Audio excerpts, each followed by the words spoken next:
இதை பாரு மயில், ஆம்பளைங்க வாழ்க்கை 3 ரகம்தான். ஒன்று காதலிச்சு கல்யாணம் பண்ணுறது, 2 கல்யாணம் பண்ணிட்டு காதலிக்கிறது, 3வது காதலிக்கவும் முடியாம கல்யாணமும் நடக்காம வேஸ்ட் கேஜா சுத்திட்டு இருக்கிறது.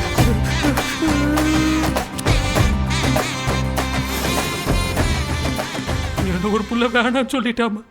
யாரு அப்படி சொன்னது?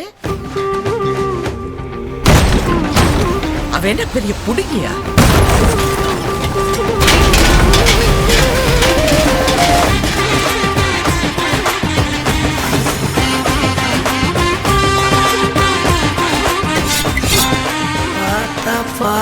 நாட்டுல அவனுக்கு எவ்வளவு பிரச்சனை இருக்கு. ஆனா நீ என்னடானா ஒரு புள்ள லவ் பண்ணலன்னு சாக போறேன்ற. உனக்கெல்லாம் மனசாட்சி இருக்கா? இல்லைங்க. போயா பைத்தியம். எவங்க கூடிய பிரார்த்தனை ஹவுஸுக்கு போறது காட்டா நான் பார்த்த பொண்ணை வேண்டான்னு சொல்லி ஓடி வந்தியா பொறுக்கி? இது யாருக்கும் பயப்பட தேவை கிடையாது. உண்மையை சொல்லிடலாம். நானும் தேவயானி உசுறு குசுரா லவ் பண்றோம். என் வயிற்றுல அவன் குழந்தை வளருது. நான் 3 மாசம் கர்ப்பம்டா.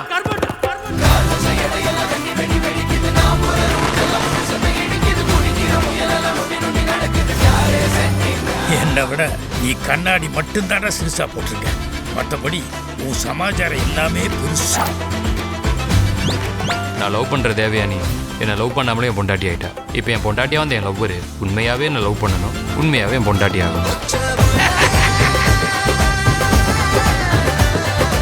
சங்கோட மிதிச்சேன்னா பாதாளத்துக்கு போயிருவேன்.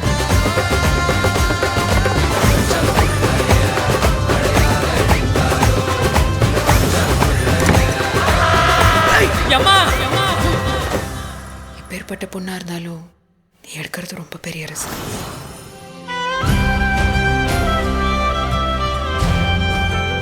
இது வரைக்கும் ஈஸியா தோத்துட்டேன். ஆனா இனிமே உசுறு கொடுத்தா ஜெயிச்சிருவான்டா.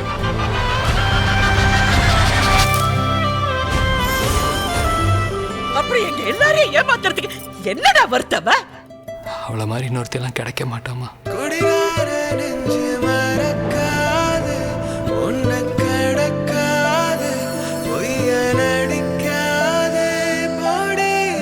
மாப்பிள்ள, அவர் முக்கியமான முடிவு எடுத்திருக்கேன்.